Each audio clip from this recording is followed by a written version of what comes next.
Double decker bus पर भूत और चुड़ैलों का कब्जा। सूरजपुर से एक डबल डेकर बस कमलापुर जा रही थी। सारे पैसेंजर्स शांति से अपना सफर कर रहे थे। अरे ड्राइवर, थोड़ा जल्दी चलाओ, मैं ऑफिस के लिए लेट हो रहा हूँ। अरे चला तो रहा हूँ। ये क्या बात हुई? अरे ये तो हमें भी दिख रहा है कि आप बस चला रहे हैं, लेकिन जरा तेज चलाओ। भाई साहब, अगर आपको ज्यादा जल्दी है तो आप बस से उतर जाइए। अब आप कोई छोटे बच्चे तो हैं नहीं जो मैं आपको सब कुछ समझाऊं। मतलब? तभी बस में बैठी एक पैसेंजर हेमा बोलती है, मतलब ये भाई साहब कि यहाँ की सड़क बहुत ज्यादा खराब है और पास में खाई भी है।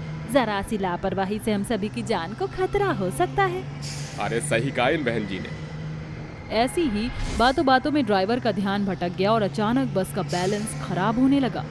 अरे ये तुम क्या कर रहे हो ड्राइवर?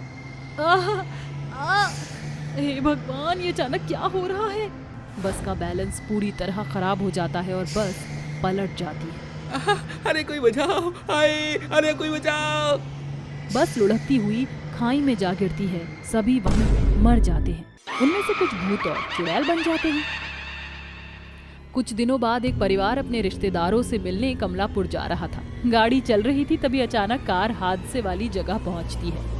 पापा, इस रास्ते पर इतना सन्नाटा क्यों है? बेटा पता नहीं। अरे ये कितना खराब रास्ता है। सुनिए जी, जरा जल्दी चलाइए, यहाँ पर इतना सन्नाटा देखकर मुझे बहुत डर लग रहा है। अचानक गाड़ी चलते चलते रुक जाती है। क्या हुआ? अरे पता नहीं, ये चल क्यों नहीं रही है। राजू बार बार अपनी कार को चलाने की कोशिश करता है, लेकिन कार आगे ही नहीं बढ़ रही थी। अब इसे क्या हो गया? आप बाहर जाकर चेक कीजिए ना। तुम सही कहती हो। हाँ, मैं अभी देखता हूँ। राजू बस गाड़ी के बाहर निकलने ही वाला था कि तभी एक चुड़ैल गाड़ी के सामने आ खड़ी होती है। हे भगवान, चुड़ैल! यहाँ पर तो चुड़ैल है, कोई बचाओ! तुम डरो मत। मैं अभी कुछ करता हूँ। वो अपनी कार को बार बार चलाने की कोशिश करता है, लेकिन कार आगे ही नहीं बढ़ती।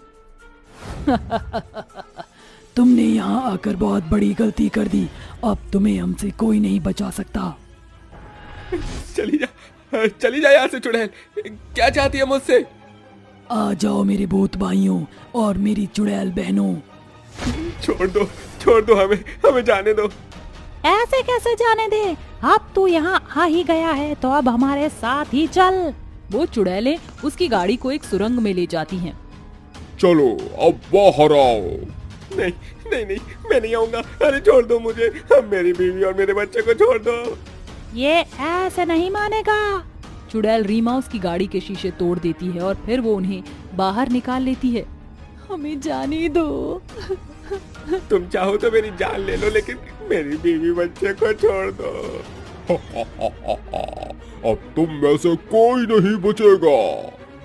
वो चारों भूत और चुड़ैल मिलकर उन्हें मार देते हैं और वहीं गायब हो जाते हैं। ऐसे ही कमलापुर के रास्ते से गुजरने वाली गाड़ियां और बसें गायब हो जाया करती। ये खबर पुलिस स्टेशन को बार बार मिल रही थी। वहीं पुलिस में काम करने वाला एक ऑफिसर निशांत इन सब खबरों को सुनकर काफी परेशान था। अरे ऐसे कैसे पॉसिबल है? जो कोई भी बस या कार कमलापुर के रास्ते से निकलती है वो गायब हो जाती है। पर मैं इसका पता लगा कर रहूंगा। अगर वहां किसी चोर या डाकू का बसेरा है तो उसके लिए तो मेरी एक गन ही काफी है। लेकिन अगर वहां कोई रूहानी ताकत है तो मुझे क्या करना चाहिए? हाँ, समझा। अगले दिन निशांत एक तांत्रिक बाबा के पास जाता है। प्रणाम बाबा। बाबा की जय हो। जय भोलेनाथ। बोल बच्चा, तुझे क्या चाहिए? बाबा, मेरी एक समस्या है। निशांत तांत्रिक को सारी बातें बता देता है। और मुझे ये पता लगाना है कि आखिर उस जगह ऐसा क्या है जो कोई भी वहां से नहीं लौटता। जरूर, मैं तेरी मदद जरूर करूंगा, लेकिन क्या तू ये सब अकेले ही करेगा? हाँ बिल्कुल। अगर बाकी ऑफिसर्स को कुछ करना होता तो वो अब तक कोई तो एक्शन लेते, लेकिन सभी शांत हैं। किसी को कोई परवाह ही नहीं है। गायब होने वाले लोगों की गिनती बढ़ती जा रही है, लेकिन अब मैं चुप नहीं बैठूंगा। अब मैं पता लगा कर रहूंगा। मुझे तेरा ये जुनून पसंद आया। ये ले बच्चा और निकल जा अपनी मंजिल पे। तांत्रिक निशांत को एक जादुई भभूत की थैली देता है। निशांत उसे लेकर वहां से चला जाता है। निशांत गाड़ी चलाता हुआ तेजी से आगे बढ़ रहा था कि अचानक उसकी गाड़ी कमलापुर तक जाने वाले रास्ते पर आकर रुक जाती है। अरे इसे अचानक क्या हुआ? वो बार बार अपनी गाड़ी को स्टार्ट करता है लेकिन गाड़ी आगे ही नहीं बढ़ती थी। ओह शिट, ये चल क्यों नहीं रही है? निशांत गाड़ी से बाहर निकलता है और बाहर का मंजर देख उसकी आंखें फट जाती हैं। उसकी गाड़ी की छत पर 2 चुड़ैल बैठी हुई थीं और उसके आसपास 2 भूत उसे घेरे खड़े थे।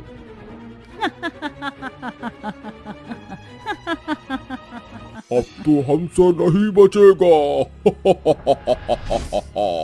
मरने के लिए तैयार हो जा। ओह अच्छा, तो वो तुम हो जिनकी वजह से मासूम लोग गायब हुए जा रहे हैं। अच्छा, तो तुझे पता चल गया। ओह, हम तो डर गए। देख क्या रहे हो साथियों, खत्म कर दो इसे भी।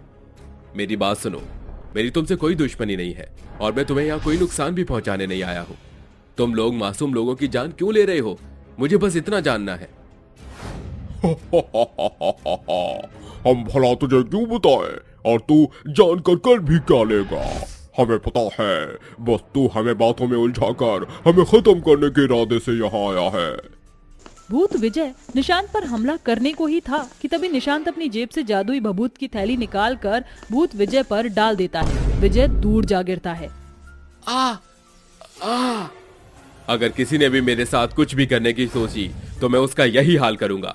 अब मुझे बताओ कि तुम ऐसा क्यों कर रहे हो? तू जानना चाहता है तो सुन। हेमा निशांत को पूरी घटना सुना देती है। और जिस तरह हम इस दुनिया से चले गए, हम भी किसी को इस दुनिया में सुकून से नहीं जीने देंगे।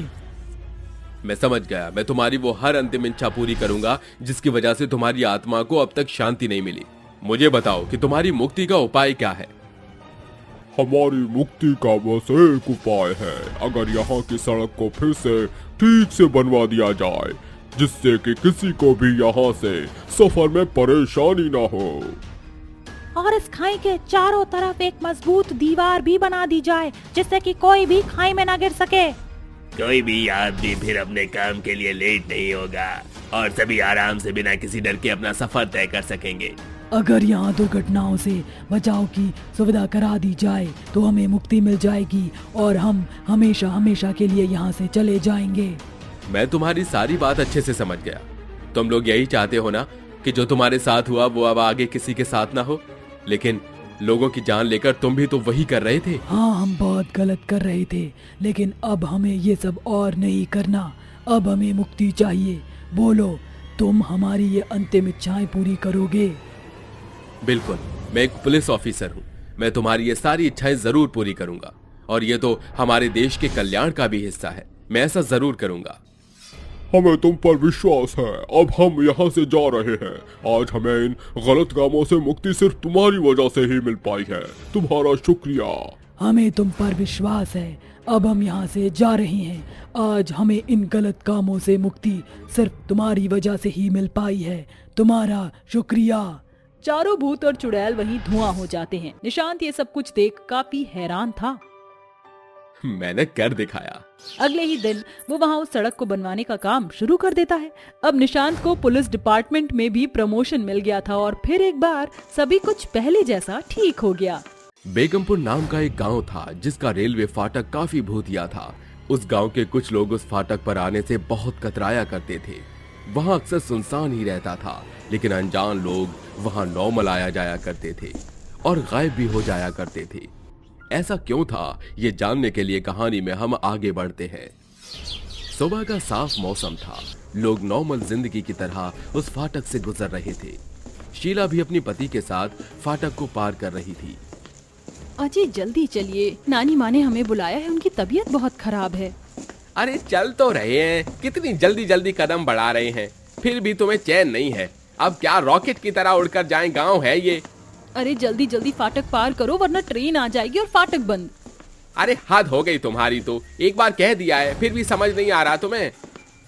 दोनों फाटक पार करने ही वाले होते हैं, इतने में फाटक बंद हो जाता है। ट्रेन बड़ी तेजी से उनके सामने से निकलती है। इतनी देर से बोल रही हूँ ट्रेन आ जाएगी, लेकिन सुनना ही नहीं। हो गया ना फाटक बंद। अरे तुम्हारा बस चले तो हमें ट्रेन के आगे ही कुदा दोगी। चलो अब ट्रेन गई।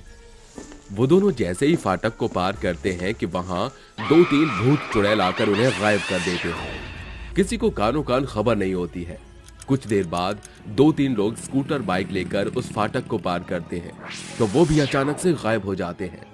शाम को एक बच्ची अपनी माँ के साथ आइसक्रीम खाते हुए जा रही थी और वो दोनों भी अचानक गायब हो जाते हैं। तो उस बच्ची का पिता सुनील कहता है, अरे मेरी बच्ची शिल्पा, आरोही कहाँ गए? ये दोनों अभी थे, आइसक्रीम खा रहे थे। शिल्पा कहाँ हो तुम? आरोही बेटा, देखो अपनी माँ की बातों में आकर मुझसे छुपन छुपाई मत खेलो। वैसे भी ये रेलवे फाटक अच्छा नहीं है। हे भगवान, ये तो मुझे दिख नहीं रहे, कहीं ये तो गायब नहीं हो गए। अब मैं क्या करूं? कहाँ ढूंढूं अपनी बीवी और बच्चे को? अरे! सुनील अपनी बीवी और बच्चे को आवाज लगाकर ढूंढ रहा था और अचानक से वो भी गायब हो गया। इस रहस्यमयी रेलवे फाटक का अजीब मंजर यूं ही दिन पर दिन लोगों को अचानक से गायब कर रहा था और इस बात की किसी को भी ज्यादातर खबर नहीं थी। शाम हो जाती है। ट्रेन में उस रेलवे फाटक से ही गुजरती अचानक से सुनसान जगह पर शोर होने लगता है। भूत और चुड़ैल अपनी टोली में मशाल लिए चिल्लाते हुए कहने लगते हैं, चलो चलो सब जल्दी से आओ, आज हमारी पार्टी है। ऐसी पार्टी तो किसी ने नहीं देखी होगी। आज तो बहुत शिकार किया है। बजेंगे ढोल, बजेंगे ताशे, खाएंगे दबाकर इंसानी बिरयानी। फीके हो गए कब के हमारे बताशे। अरे वाह वाह, क्या गजब का फरमाया तूने। अरे वाह वाह, क्या गजब का फरमाया तूने। अरे अब तुम लोग कितना बातें करोगे, चलो अब मैं अपने शिकार को लेकर आते हैं। हाँ चलो, किस बात की देर है? वो रहे हमारे पलटन के साथ हमारे शिकार। जैसे ही रघु इशारा करता है तो सामने से कुछ भूत और चुड़ैल एक हाथ में मशाल लिए और उन लोगों को बंदी बनाकर घसीटते हुए लाते हैं। जहां फाटक के पास एक जगह आग जल रही थी और वो भूत और चुड़ैल उन शिकारी को वहां बिठाकर उनके आसपास चक्कर लगाकर नाचने लगते हैं। चलो आज आदिवासियों की तरह नाचते हैं, क्योंकि पार्टी भी वही है और खाना भी वही है। जिंगालाला हो जिंगालाला हो। चलो जश्न शुरू किया जाए। तभी एक औरत शोर मचाती है। रोहिणी उसे देखकर मुंह से टेप हटाकर कहती है, क्या है, क्यों शोर मचा रही? चुपचाप बैठ जा। चुड़ैल ये क्या कर रहे हो? हमें ऐसे बंदी क्यों बनाया है? छोड़ दो हमें, जाने दो हमें अपने घर। अच्छा, तुम लोगों को भी अपने घर में सुकून से रहना बड़ा पसंद है, लेकिन हमें तो ये सुकून तुम लोगों ने नहीं दिया। देखो, तुम्हारा दुश्मन चाहे कोई भी रहा हो, हमसे अपनी दुश्मनी मत निकालो। बहुत बकवास सुन ली तुम लोगों की, अब तुम्हारे मरने का समय आ गया है।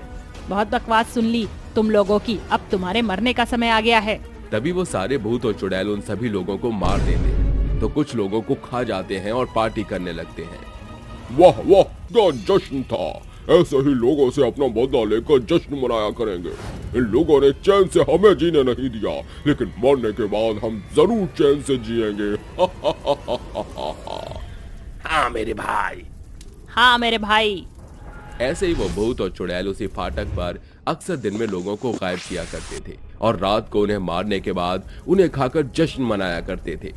गांव के अंदर आने वाले और उस फाटक को पार करने वाले धीरे धीरे गायब हो जाते हैं, जिससे गांव के लोग चिंतित हो जाते हैं और अगली सुबह फाटक पर कुछ हड्डियां और मांस के टुकड़े देखते हैं, जिसे देखकर उनका दिल दहल उठता है और मुखिया के कानों तक गांव के लोग इस बात को पहुंचा देते हैं। तो वो कहता है, अरे ये तो बड़ी गंभीर समस्या है, मैंने तो इस पर ध्यान ही नहीं दिया, पर आखिर ये सब कौन कर रहा है? किसी इंसान का काम तो नहीं लगता।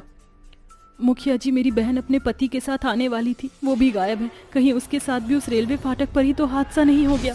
आप कुछ करते क्यों नहीं हैं? कहीं धीरे धीरे ये गांव उसमें ना बदल जाए। किसमें? झूले वाले पार्क में? अरे नहीं नहीं मुखिया जी, अरे वो जहाँ सुनसान हो जाता है सब कुछ। अच्छा, लोटस टेम्पल उसमें बदल जाएगा? अरे मुखिया जी, आप पागल हो क्या? जहाँ लोग मर जाते हैं और कुछ भी नहीं होता। अच्छा, शमशान घाट। हाँ वही। तुम चिंता मत करो, मैं तांत्रिक बाबा से बात करता हूँ, अब वो इस गांव को बचा सकते हैं। ये कहकर मुखिया तांत्रिक को उस रेलवे फाटक पर हो रही अनहोनी के बारे में सब कुछ बताता है। तभी वो तांत्रिक उस रेलवे फाटक पर जाकर कुछ आंख बंद करके विधि करता है, जिससे वो भूत और चुड़ैल उसकी बंदिश में आकर कहते हैं, तो कौड़ी का तांत्रिक, तेरी हिम्मत कैसे हुई हम पर ये टोट के आजमाने की? इन सब से तो हमारा कुछ नहीं बिगाड़ सकता, लेकिन तू अब नहीं बचेगा। हाँ बुड्ढे, अब तो गया। ये कहते ही वो सभी भूत और चुड़ैल उसके बंधन से आजाद होकर तांत्रिक पर हमला करते हैं, लेकिन तांत्रिक अपने दिव्य शक्ति के त्रिशूल से कुछ भूत और चुड़ैलों को वहीं मार डालता है। तभी भूतिया रघु की ओर त्रिशूल करके कहता है, देख, तुझे खत्म करने में एक क्षण भर भी नहीं लगेगा। जल्दी बता, तूने और तेरे भूतों की टोली ने ये सब क्यों किया है? क्यों आखिर रेलवे फाटक पर कब्जा कर रखा है?